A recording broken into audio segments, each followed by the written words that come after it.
What's up, dude? Oh boy, this is a big one. Might not be so quick after all.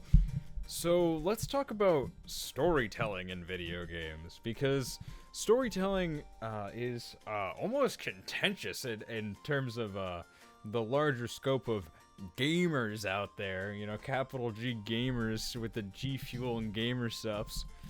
Because, I mean, I feel like there's almost two different kinds of gamers at this point. There's like people that actually enjoy video games and people that play competitive games. Now, I know I'm being a bit crude when I say that I'm being a bit of a jokester, but really,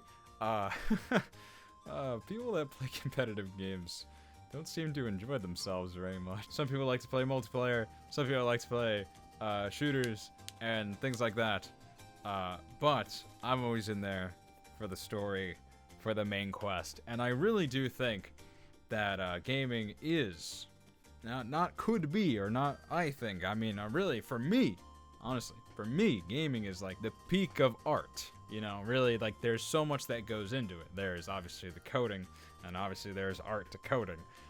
There's obviously artwork, literal drawn artwork, drawn, modeled, designed, tons and tons of writing that goes into this. Beautiful music, composers, symphonies, everything goes into game. It's more than movies, it's more than books, it's more than audio dramas, it's more than TV series, it's more than anything. I mean, I don't know about budgets. I mean, budgets comparably are probably not up to the movie standards, and maybe they shouldn't be, because development time gets long, crunch gets fucking crunchy, and sometimes things just don't work out. But really, I kind of want to talk about some of my favorite stories in games, and just kind of some of the ways that stories can hit you in games, and certain things that only games can do, or maybe other mediums can get pretty close to, and how gaming can actually be pretty similar to a lot of other mediums in places where you wouldn't really think it would be.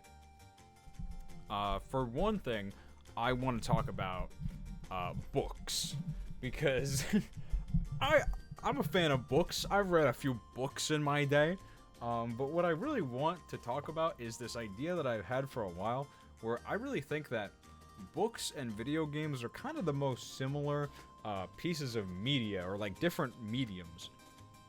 Because, I mean, what I mean by that is, like, obviously, in a book, you're just reading it. You're not really interacting with it unless it's like choose your own adventure book, which have heavily gone out of style in the past like 30 years. So we don't have much experience with that.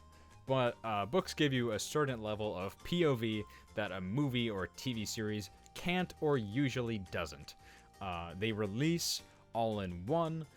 There's no, I mean, with manga, there's a weekly structure, and there are certain serials, and I suppose certain novels have been released weekly or monthly or annually, but usually it's not like that. Sure, there is serialization here and there, but on the whole, you're just getting a big-ass novel every couple years. It comes out day and date, and you're just like, read all this shit to the end, and then you can talk about spoilers and stuff. Now, games release in the exact same way. You just get like a 30 to 60 hour game, and that's all it is. You gotta play through it. Now, obviously, in recent years, we've had patches, we've had DLCs, we've had changes, and even an attempt at making games weekly at certain points, which didn't really go over well, but I honestly think, if managed differently, could be able to come back, but I don't think that it will. So in this point of view of their release, they are quite similar. Now, this is also pretty similar to like a Netflix show that releases a whole season at once, but that's kind of going out of style as well. Most TV shows are weekly, most manga is weekly, and a lot of it's monthly. Also, like, anime and manga are very similar given the nature of both mediums. But what does this do for video game storytelling? Well, it gives the opportunity to have a lot more detail, a lot more introspection, and a lot more exploration of point of views. A lot of novels will switch between point of views of certain characters, show you different parts of the world, and show you different aspects of whatever the novel is covering. Now, games can do that as well. I just talked about 13 Sentinels, and that's something that 13 Sentinels revels in. Another fantastic example is the Trails series. Now, I talked about this in my main channel video about the Trails series, where I basically said, someone put a whole ass series of fantasy novels into your JRPG.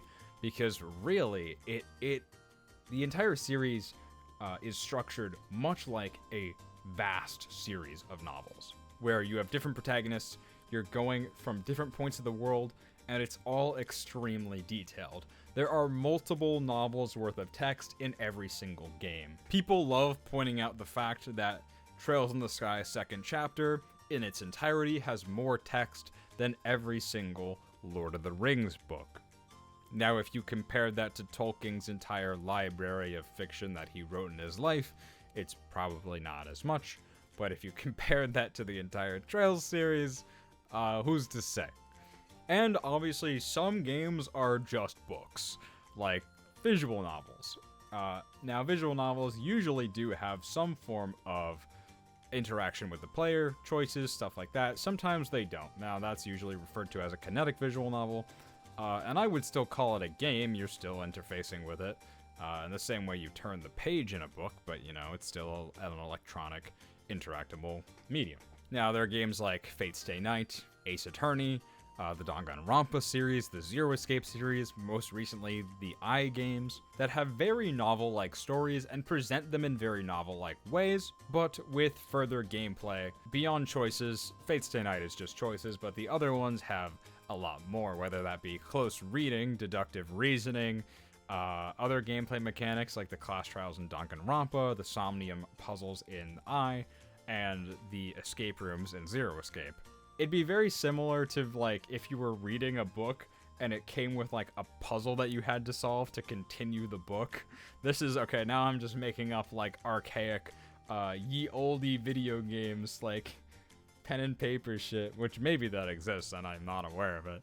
Now, a lot of video games recently kind of present their plots in the same ways that movies do, but you play through the big scenes, the big set pieces, and even if you're just walking around, usually you're still in the game and characters are still conversing and the story is progressing. But still, this is so much more, like, personal and familiar than a movie can get, because you can really explore the world, you can really get into the characters, and a lot of games will have more intimate social systems where you can get to know a certain character more if you would like to. Maybe a loyalty quest line, maybe a certain character quest, or even a dating mechanic in certain games. But you can get a lot closer to characters in ways that you can't really do in TV or novels. I mean, TV shows try, but there's an overarching story to deal with, and if you segment things too much, it's gonna get a little boring. And yeah, I would agree that if you segment things too much in games as well, it will also get boring, but that's a game-by-game basis for how they're gonna sort that all out. And of course, this video is very broad, so there's not much I can say about individual games, but there's so many different ways that a game can tell its story. It's like, whether it's just through text, like you're just reading a visual novel or just reading simple cutscenes, whether there are just, like, pretty simple cutscenes. Like the early Kirby games, I'm kind of playing through them recently.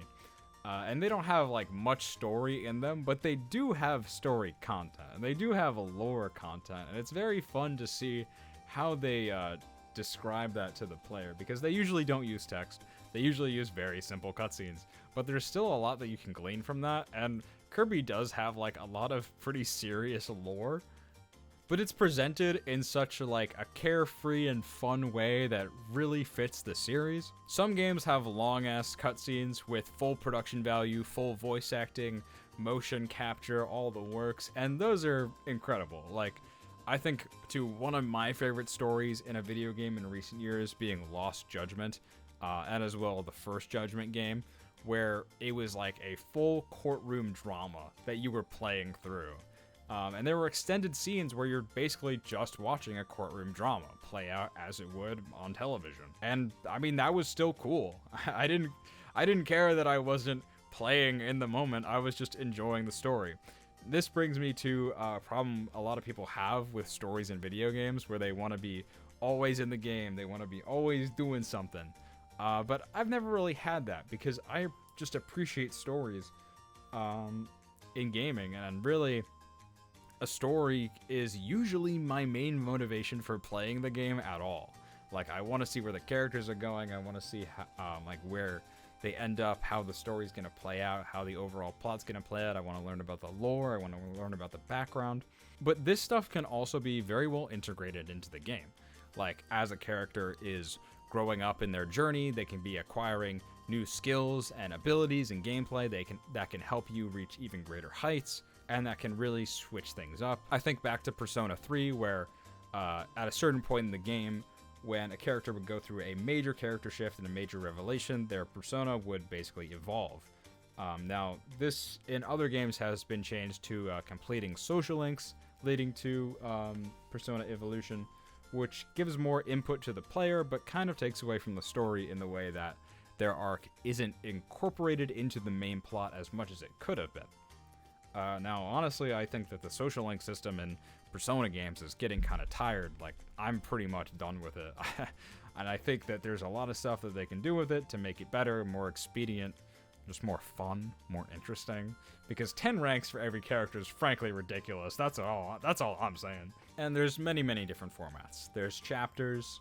There's just going through a journey from beginning to end. There's being in a central hub and going on separate journeys throughout the entire game. There's twisting narratives. There's time skips. There's dual narratives. There's certain games where the story content takes place in the day and the gameplay content takes place in the night. But overall, I guess my main point and what I wanted to get at was just the way that games can affect you, unlike other mediums. And I'm sure that tons of people have said it better than me before, but just through experiencing something and really being there and having the opportunity to become more intimate with it than in any other medium can really enhance any game. Like, it doesn't matter if you're playing like the Halo series to a JRPG to like Mario Galaxy or something. Just being there and having the ability to really involve yourself in the world gives so many more avenues for discovery and really learning about each game and what it has to offer. Now, I could also go into some of the best moments in games, but that could be a whole other video, and it probably will be. But really, I just wanted to give some insight into why I think that games really have the sauce, as opposed to other mediums, especially in recent years. I mean, I've tried to watch countless new popular TV shows and just not have gotten into them, whereas games have kind of just been popping off this whole time. Like, I think Tales of Xillia and Tales of Xillia 2 has better writing than, like, any TV show I've watched in the past however many years. Granted, that's a major overstatement, because I did watch Game of Thrones in the past however many years. Also, The Last of Us just was an adaptation of a game and didn't change that much and was fantastic for it because it was already a fantastic story. Well, this really was quite rambly, but that's all I have to say. So if you enjoyed the video, please leave a like, leave a comment, and subscribe to the channel, as well as subscribing to the original Protagonist channel, because that is where I would like to put all of my efforts into making well-produced, edited, full analysis of JRPGs. That's where my full efforts go. As you can tell, this series is very low effort, and that's probably how it's going to remain. But if you enjoyed it, thank you so much for watching, and I got nothing else to say, so have a good day. Peace.